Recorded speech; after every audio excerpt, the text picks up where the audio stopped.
Good morning to everyone attending the COP sessions at Glasgow. Glad that you could make it to the first ever water pavilion at COP. And good morning, afternoon, and evening to everyone joining online from wherever you are. My name is Dr. Aditi Mukherjee. I'm a principal researcher at the International Water Management Institute, and I'm joining you all from Kolkata, India today. I'm very pleased and honored to be facilitating today's session on adaptation and maladaptation in the context of disaster risk reduction. Today, as all of you know, is the theme of the day is disaster risk reduction. I have a stellar, absolutely all-star panel whom I will introduce to all of you in a few minutes. So as I mentioned, the main theme for the day is disaster risk reduction, and we will discuss the role of water and adaptation in disaster risk reduction. Now, you may wonder why water and why adaptation in the theme of disaster risk reduction, or maybe it's just very obvious to you as it is obvious to me. So to set the background about why we are talking about water in the context of adaptation and DRR, I want to bring forth some of the findings from a latest global database on adaptation, which many of our panelists joining today and all of our panelists today are joining online were involved in that work. So we know that majority from that database, which is called the Global Adaptation Mapping Initiative, GAMI, we know that majority of the adaptation action is taking place in response to hazards like floods and droughts. Be it in the context of rural areas, agriculture, urban areas. So water somehow is the reason people are adapting. And we also find that a lot of the actual adaptation action is in water. So actually numbers show that 60% of documented case studies on adaptation list water-related hazards as the main hazard that the communities face and to which communities and other adaptation actors are also responding to. We also know that water-related hazards like floods and droughts account for the major share of loss of property, lives, and livelihoods. For again, a very recently released WMO report, I think that was in end of August, early September, the WMO report said that between 1970 to 2019, 44% of all disasters and 31% of all economic losses were flood-related. It also found that while only 7% of all disaster events were drought-related, yet they contributed disproportionately to 34% of disaster-related deaths, mostly in Africa. I think for many of us who have been following the adaptation space for years, as our panelists are, we do know that very often adaptation also have maladaptive outcomes. And in the context of reducing climate risks, we aren't really sure how much the current adaptation is actually leading to reduction in climate risks, even when they are not maladaptive. I mean, they may not just be, they may have benefits, but we don't really know if they are helping in reducing climate risks. Then also, we are also realizing overall that adaptation space will get severely constrained beyond a certain degree of warming, perhaps beyond 1.5 degrees of warming. And whatever is effective today in the context of the disaster risk reduction, but also in the context of livelihood benefits or adaptation in general, will not remain so in a warmer world. So with this backdrop, in this session today, we are a group of 6 panelists, and we will be talking about climate change adaptation, DRR, and the role of water and adaptation and the way forward. I have with me an eminent panel who are each doing exemplary work in the field of climate change adaptation, and almost all of them in this panel today are contributing to the latest IPCC Working Group 2 assessment, which is due to be released in March 2022.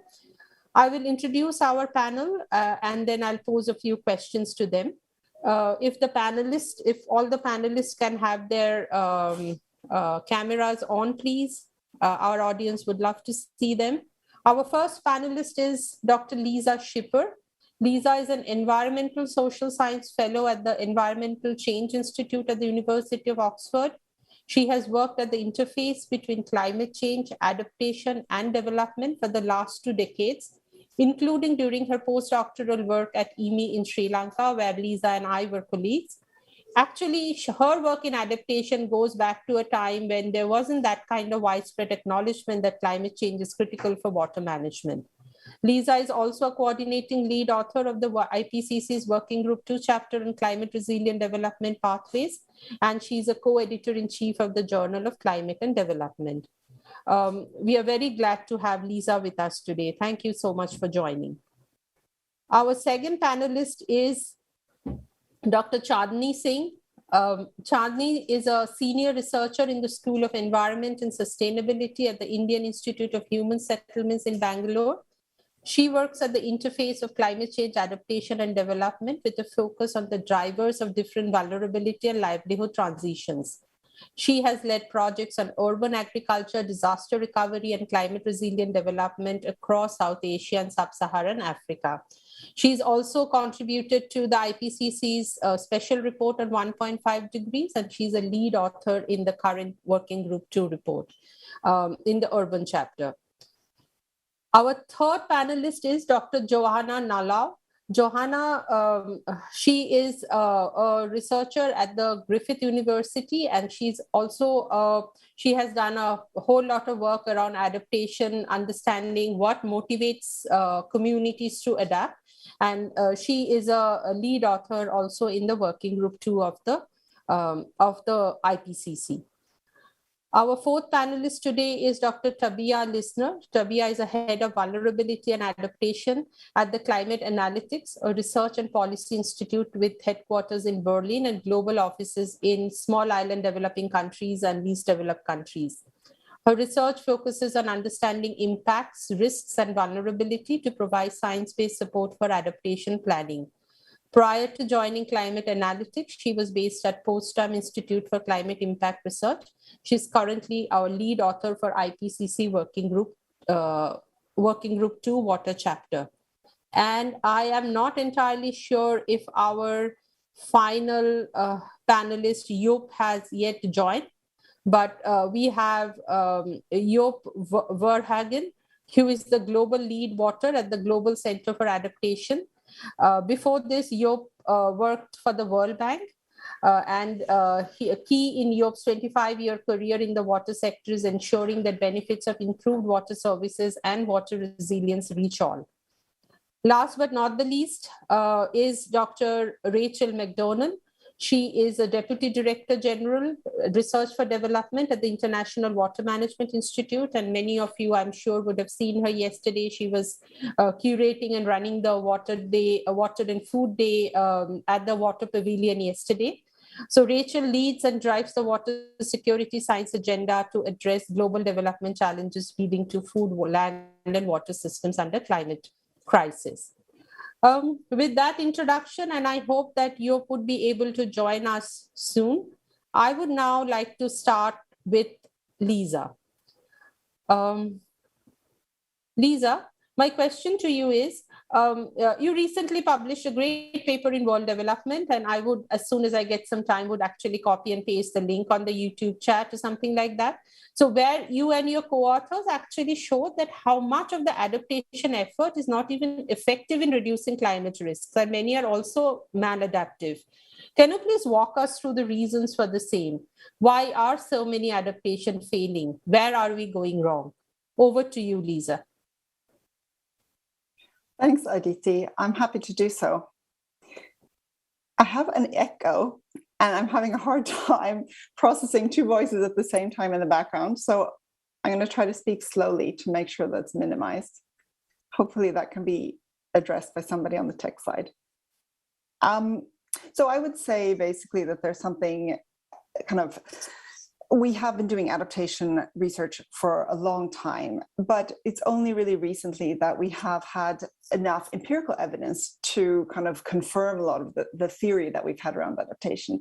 And from that perspective, I would say adaptation is at a crossroads. It's become a very kind of mainstream thing in a lot of development projects, but we really, in order to make it effective, we need to bring it back to its radical roots. And these technocratic perspectives on adaptation, unfortunately, what they do is they obscure the social dimensions of vulnerability. And this suggests that quick fixes are possible, that we can, through one single project, help a community to adapt to climate change. This incremental adaptation, the sort of small steps of adaptation is generally insufficient to trigger the changes that we need. But the problem is that most of these initiatives are incremental. And so I would say that by framing adaptation as something that can happen outside of other crucial development processes, the space for unsustainable adaptation becomes larger. And it's against this backdrop, essentially, that we decided that we needed to pull together a number of different studies on adaptation projects to be able to look at the extent to which they're actually working. And what we found in this process, and there were 20 authors, the paper is led by Siri Eriksson, we found that there were 3 ways in which adaptation resulted in vulnerability. The first one is that vulnerability is reinforced. The second is that it was redistributed, moved around elsewhere, or that it was created, new vulnerability was introduced. And then we went through and looked at the avenues for strengthening vulnerability reduction and adaptation efforts. What we found, therefore, is that the reasons that vulnerability was being reinforced or redistributed or introduced is essentially that there is a kind of a blueprint approach that's being taken to a lot of adaptation projects. And this is based on the insufficient understanding of the vulnerability context and the social inequities that are underlying the different people, the way that they're affected by climate change. Also, there's very little critical analysis or evaluation of the long-term effects or potential positive and negative effects on other areas or groups of specific adaptation initiatives. And there's really little participation by marginalized groups in the design and implementation of adaptation projects.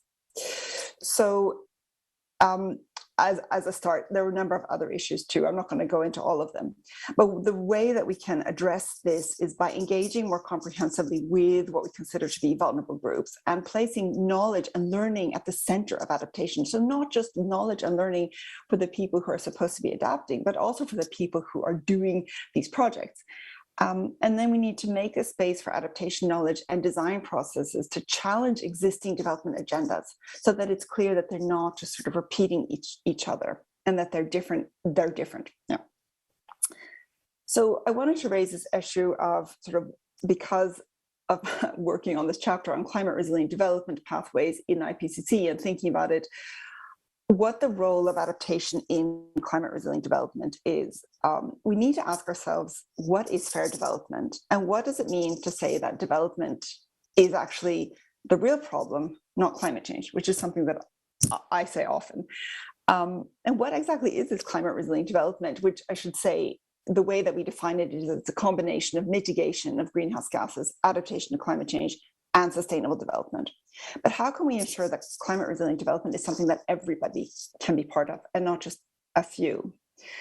So I guess to conclude, I would say that while the climate is changing and many people are still living in extreme poverty and in circumstances that will make even the current amount of warming really difficult, we need to keep that in mind. If we stop emitting greenhouse gas emissions now, fantastic, but we still need to work really hard at achieving sustainable development. This means that we need to achieve development that is both low carbon, and we also need to integrate the changes in climate that we have now, so we need adaptation. And that's essentially the idea behind climate resilient development. It takes into account that development still needs to happen, but emphasizes that this development needs to be different to avoid making climate change worse and to build resilience to the changes that have already happened. So I just want to note that there are 2 problems. One is that the window of opportunity to forge these pathways is very quickly closing. And the second is that the opportunities are not even for everyone, as I said. So it's this problem of this inequitable opportunities that are actually driven by the underlying vulnerability to climate change, which creates this rift between the need to adapt to the impact of climate change and the gap in development. And until we close the development gap and address the drivers of vulnerability, adaptation will be inadequate. And I think that's just a way to kind of bring back to the center the need to really understand what drives vulnerability to climate change in order to have effective adaptation and also address underlying development problems. Thank you, Lisa. That was, I think, you went to the heart of the issue, as in almost equating good adaptation with climate resilient development and talking about radical rethinking, which like adaptation cannot just go as business as usual, that you kind of, incremental and add a few drops here and there and talk it talk about it as an adaptation project. So I think that was an incredibly important intervention. To follow up, Chandni, there's a lot of thinking you and your group has done around. One of the things that I think I took away from the work that Lisa and colleagues have done was this very hard to know if the adaptation has been effective, and even knowing that they have not been effective. So what I found quite interesting in the work that you have been doing, Chandni, is look at even defining adaptation effectiveness. What makes a successful adaptation? Can you walk us through some of, and this was a recent paper published in Climate and Development, which I found super useful. And I think you talked about 10 or 11 principles around defining those criteria, or what does it mean to have a good adaptation and effective adaptation. Can you walk us through, us and our audience, through those criteria, and at the same time situate the discussion, given we are talking about DRR and hazards and disasters, situate your findings within the context of urban droughts that, again, I know have worked and written about extensively. Over to you, Chandni. Thanks so much, Aditi. And it's a pleasure to go after Lisa and link with what she said and laid out so well already. So yeah, coming to what you said. So we wrote this paper on how do we think about effectiveness when we talk about adaptation? And again, I'm talking about it, but there's a large team that worked on this. It was part of a 5-year-long project on adaptation in semi-arid regions, actually, called ASAR. And so the starting point for that work was that if you look at the Paris Agreement, there's clear language to say that we need to ensure adequate adaptation response. The term adequate is not clearly defined. To adapt to a 2-degree global temperature goal, or aspire to staying at a 1.5 or below 1.5 degree goal. So this idea of adequate adaptation response, because it's not defined well, it has been interpreted in many ways. And what we want to do is take a step back and say, when we talk about defining or measuring adaptation success and effectiveness, what does that really mean? And what are the frames or the concepts we're using to really understand effectiveness? What does adequate mean? What is effective? What is successful? And in different places, it's going to mean different things. And there are groups of people already talking about this and thinking about it, both in the research community as well as the practice community. People who actually implement and fund adaptation projects. But we really wanted to review the breadth of this. So, and to add, not only look at the concepts, but also see what are the metrics that people are using to think about effectiveness.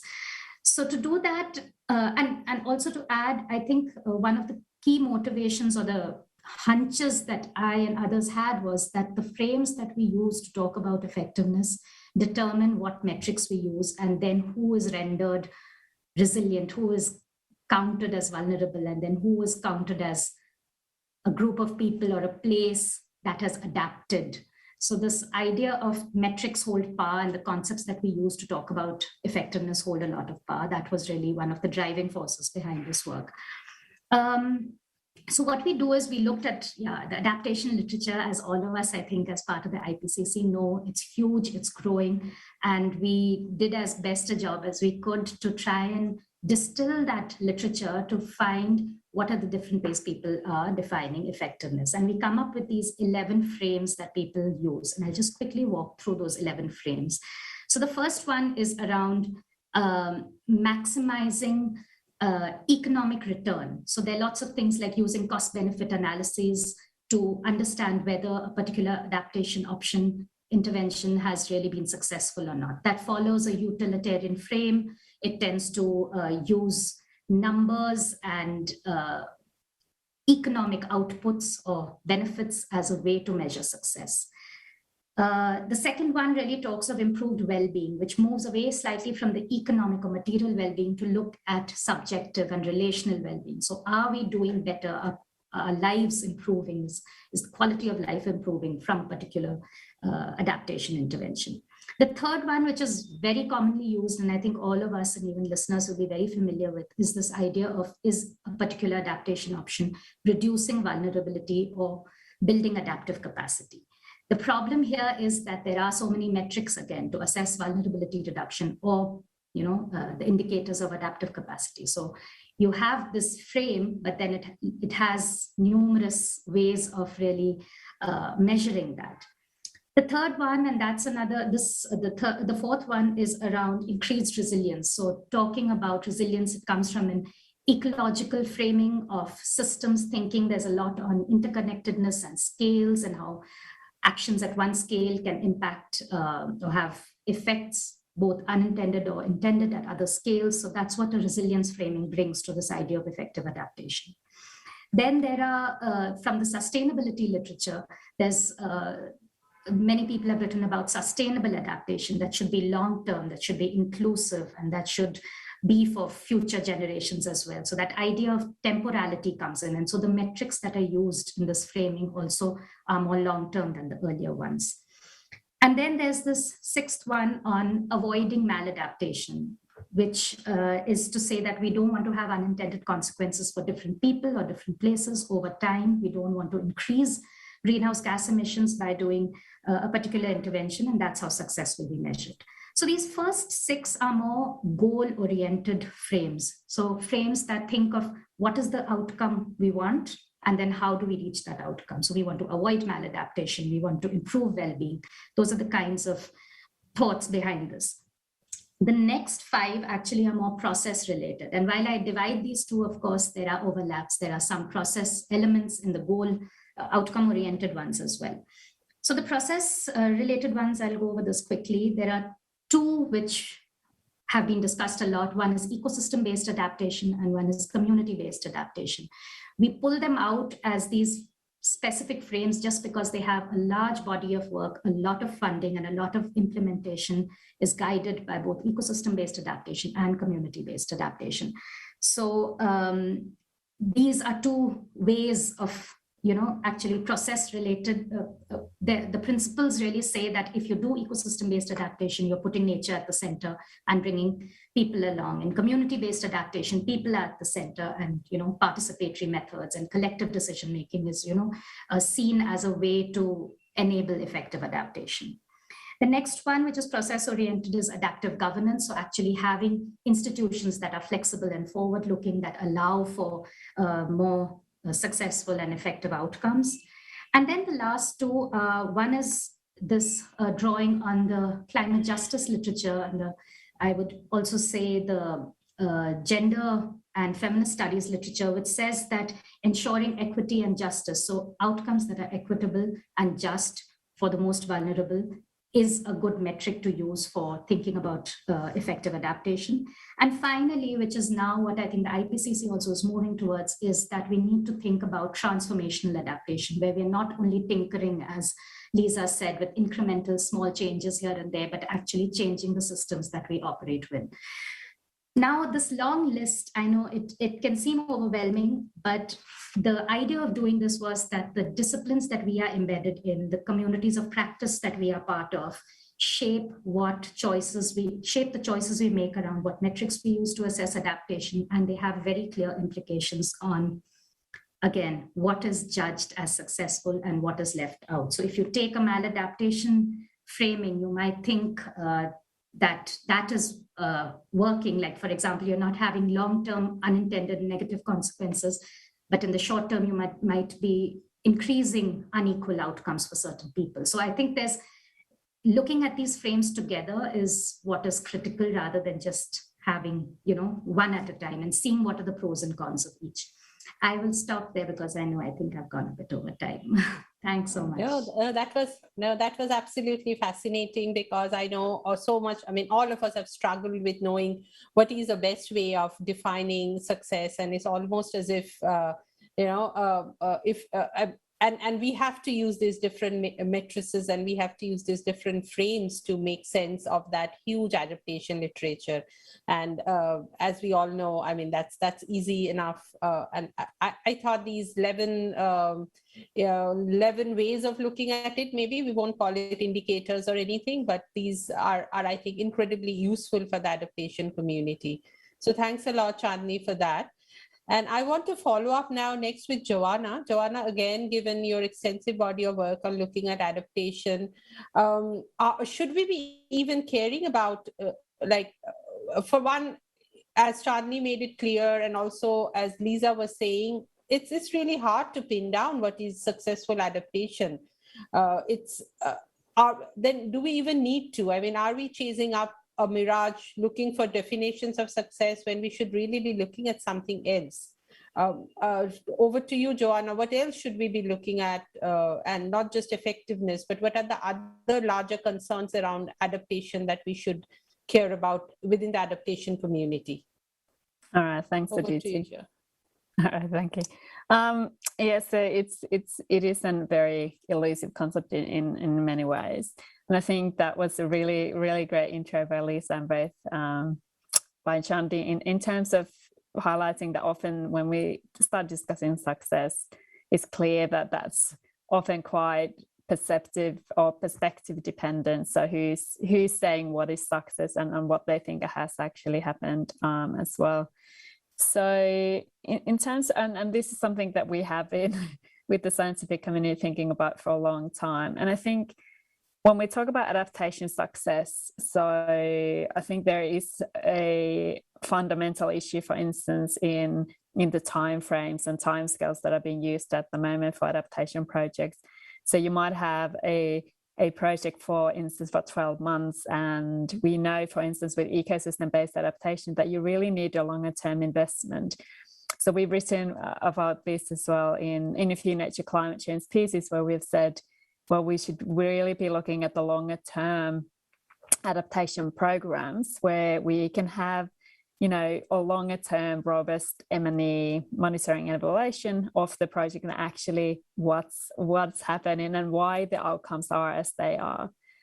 So I know that a lot of projects they do their kind of 12-month final monitoring and evaluation, but then there is no follow-up. Although I was really positively surprised that Adaptation Fund has announced that they will actually start looking into maybe doing evaluation. So after a project has been, so maybe 5 years later, to actually understand, well, what is the actual impact of the project? And that's really key information in terms of designing more effective adaptation projects as well, and understanding the range of factors and frames, as Chandni said as well.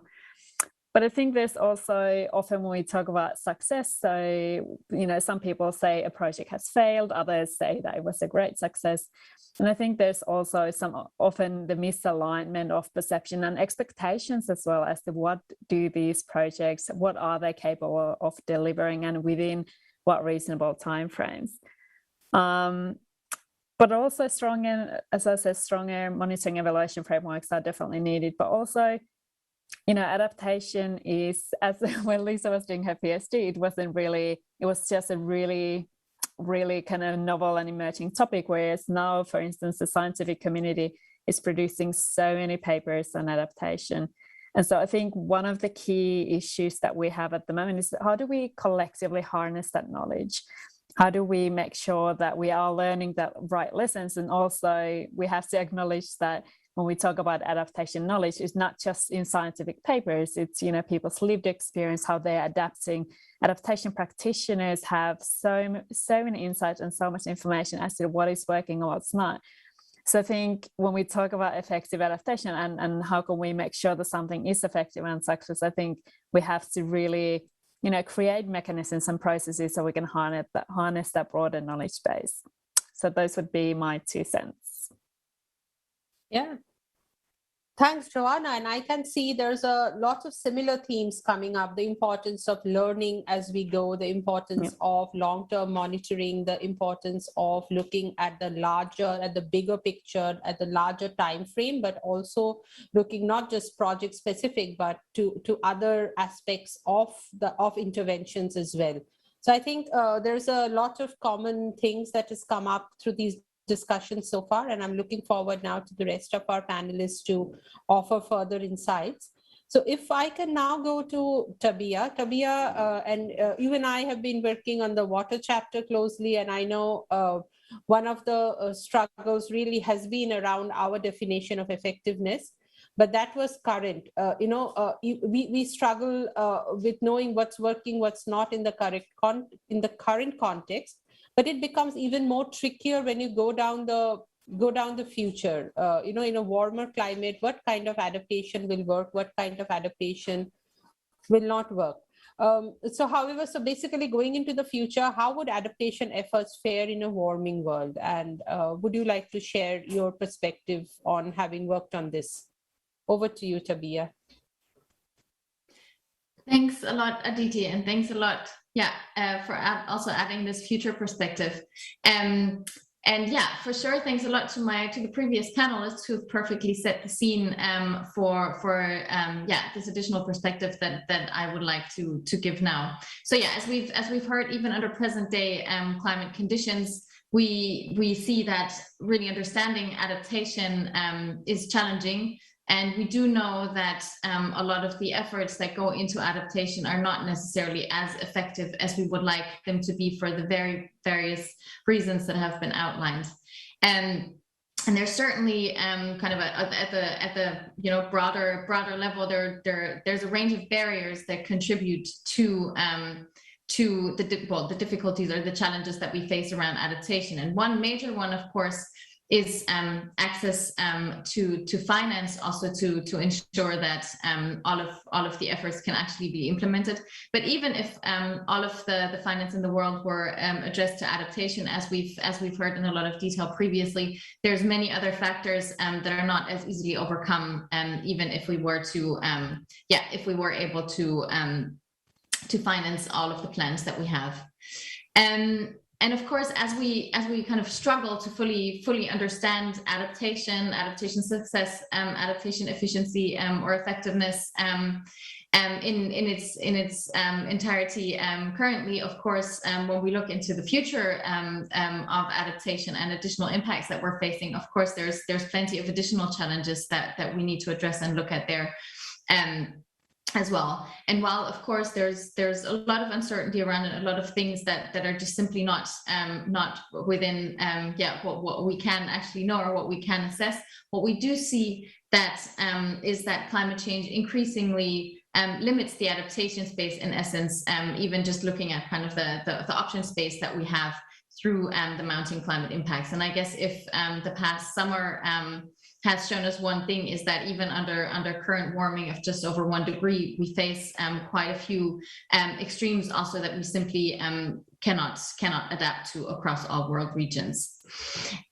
So in terms of looking into what has been kind of modeled in terms of scenarios of adaptation, even under very optimistic scenarios where all of the challenges that we've just heard about, all of the barriers that we've heard about were kind of pushed out of the way, and we were simply able to implement all of the adaptation or all of the technological option, especially that we would want.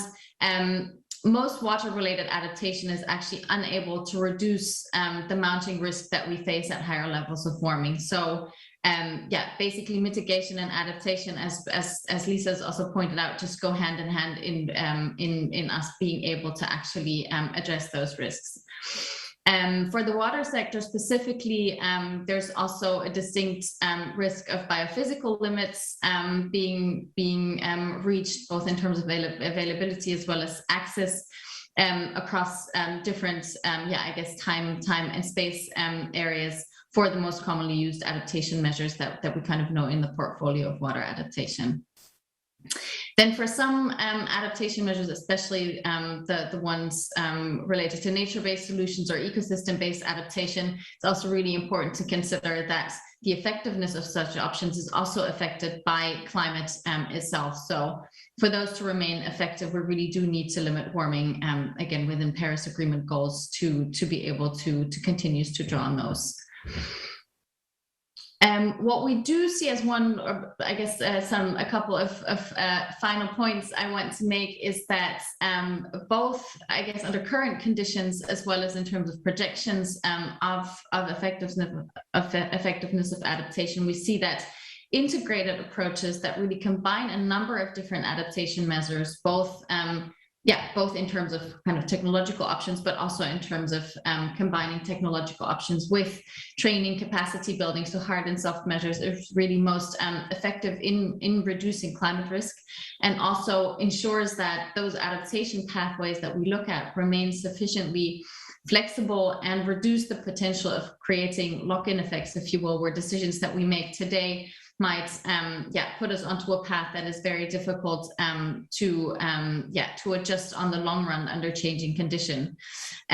Because in essence, adaptation is a process and not a plan that is created once and implemented and then it's there, but it's something that needs to be continuously evaluated, updated, and adjusted to a changing environment that of course changes in terms of the climate reality that we're trying to adapt to, and that is of course constantly changing, but of course also in terms of the global and regional development setting that adaptation needs to take into account and be mindful of. Thank you, Tabia. I think for me, the main takeaway is that unless we keep our temperatures within 1.5 to 2 degrees as per the Paris goals, we are really constraining our space for adaptation. And the second big takeaway for me was that it's not like one silver bullet kind of, this is a good adaptation project, but it's really a combination of various things, various technologies, but also capacity building and various ways of doing adaptation that would work out to be more effective than others. Thanks, Tabia. So with that, I go to our final panelists, and after that, then there would be one more round of very quick sum ups from each one of you. I'm conscious of time. We have around 10 more minutes. So I wanted to come to you, Joop. As a global water lead at the Global Center of Adaptation, my question to you is something that I have always wondered, that when I interacted with a larger body of climate scientists outside of the water community, what we are kind of drilled into the water community is that water, adaptation and water are synonymous, but that's not something that's quite common in the wider adaptation community. So why do you think that water isn't always at the heart of adaptation discussions? And what can we do in the water community, or what is GCA doing to basically get this link between water and adaptation more explicit and more, so over to you, Joop, for Yeah, thank you very much. Reflection. Thank you very much, Aditi, and thank you very much to the other speakers as well. I think, of course, water is at the heart of adaptation. I think I'm speaking to the converted if I say water stress, too much water, too little water is affecting all, and in particular the poor and the most vulnerable communities. And I think women and adolescent girls are at the forefront of the impacts of climate change on the water cycle.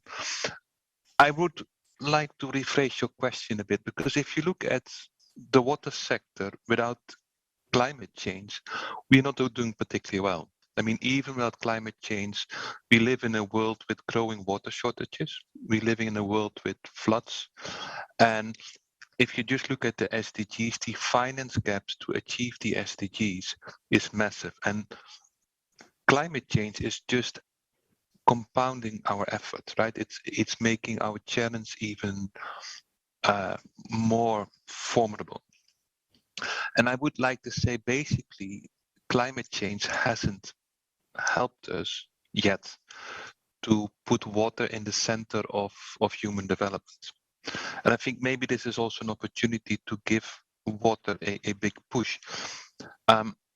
If you speak to local communities, they do not necessarily distinguish between impacts of climate change and the day-to-day issues they're struggling with: lack of income, lack of access to reliable water sources, lack of access to sanitation, and so on. For them, it's one big issue, and it's hard for them to ask, and we can't expect them to actually focus on climate change only. So we need to address the water-related issues as a whole. The previous speakers mentioned already, like, what we need to work on is really on integrated approaches towards water. But we, I think, need to realize that it is not necessarily a technical process, it's a political process. Because distributing or allocating water equals allocating income and well-being. And that's a political process. So we need to be far better as a water sector to engage with the political sector, with decision makers and people who take political decisions, and be far more aware of it. Because I think that's one of the things that as a sector, we have not been particularly good at. At GCA, we try to combine that. Of course, we have a strong political presence in the adaptation sector, but we like to, as much as possible, link that with also work on the ground. I think secondly, water tends to be a common good. It belongs to everybody, and nobody really owns it. For me, a typical example was what I encountered in Chennai, in India, where farmers around Chennai were over pumping groundwater and selling it to the city as drinking water.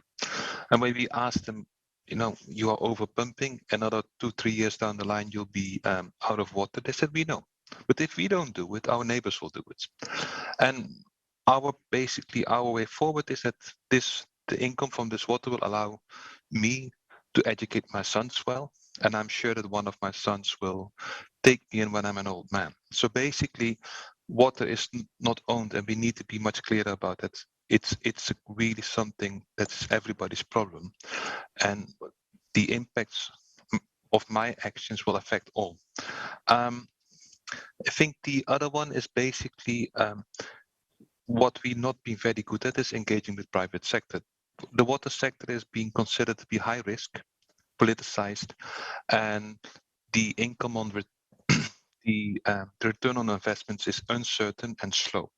And I think for us, it's important to find pathways to actually involve private sector in the water sector, but also especially in adapting the water sector to a different climate. Yeah, I think I'll leave it there for the moment, because I think these are the key things. It's about integration as a political process. It's about engaging private sector.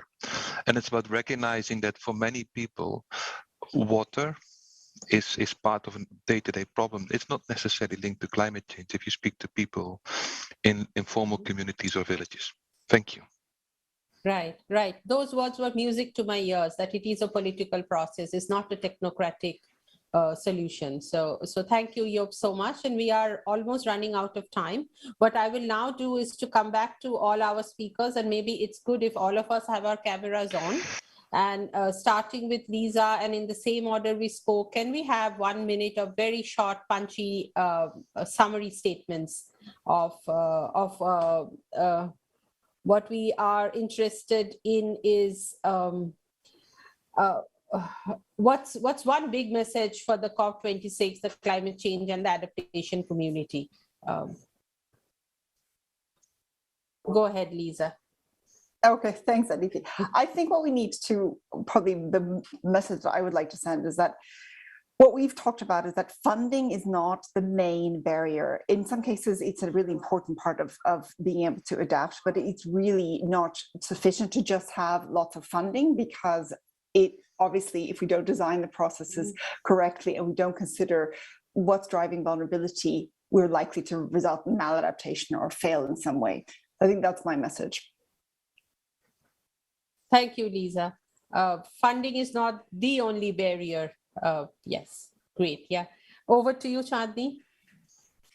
I think my message is that we've been caught with this whole thing of, so mitigation has a goal and there's an end in sight, or at least you have something. Adaptation doesn't have something similar, but the lack of having a defined goal should not be a reason for inaction right now. So I think we still have to move forward. We have to do it. There is a lot of evidence already that exists. So let's stop quibbling about that and just, work.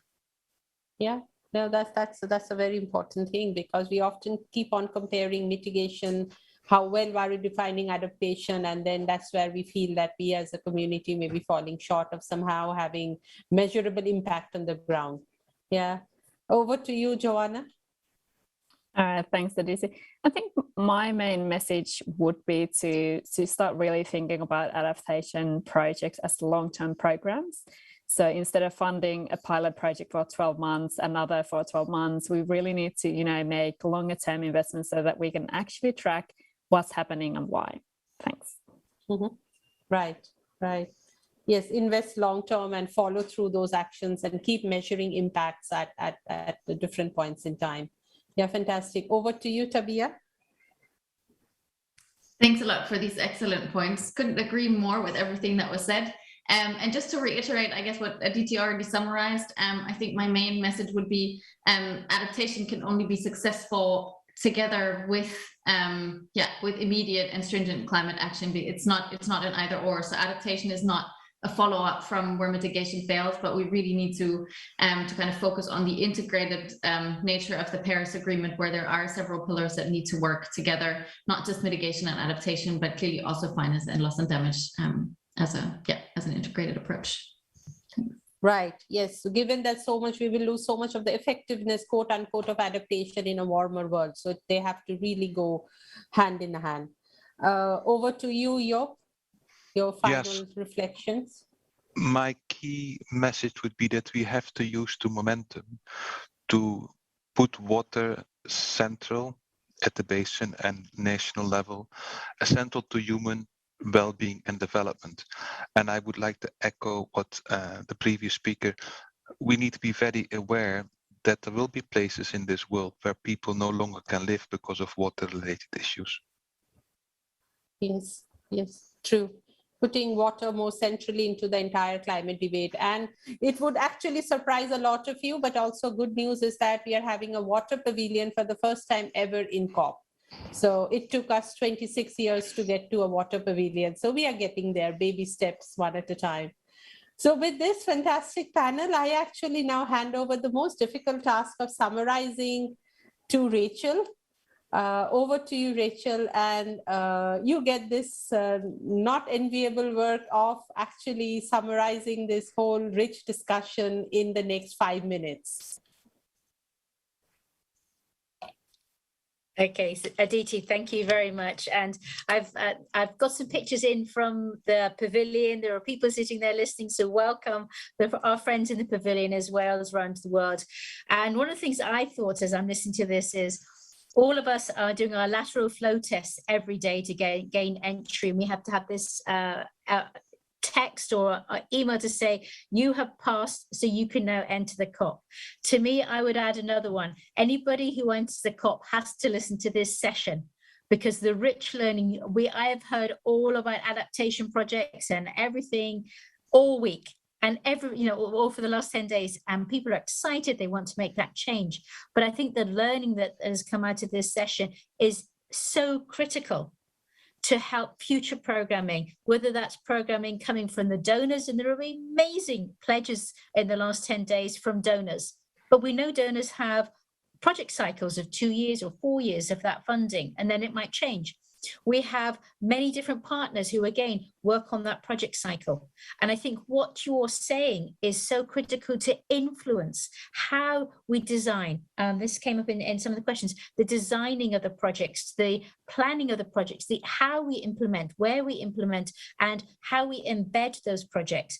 Because Lisa, you were saying about reinforced, re-included and redistributed those effectiveness in the adaptation. And as we know, most of the work that will be undertaken will be through projects and programming. And I think what you're beginning to say is all of those will have metrics. Now, how do we measure effectiveness? How do we measure adaptation? Because what we're hearing is there is timescales, space scales, and that we need to bring that into the thinking. And as you're also saying, is that it should be transformational, not incremental. We can't do incremental change given the rapid dynamics that are going on with our climate and how that is then impacting. Too much of our planning is based on the last 10 years of water, or the last 10 years of climate, the last 10 years of the conditions of the environments we're trying to change, but what that is changing far too rapidly. So what we're beginning to see from what you're saying is that as we're looking at how we do that, we have these fantastic pointers on how we can be more effective in that adaptation. And that really should be used it's the checklist that should be used in all future programming and planning.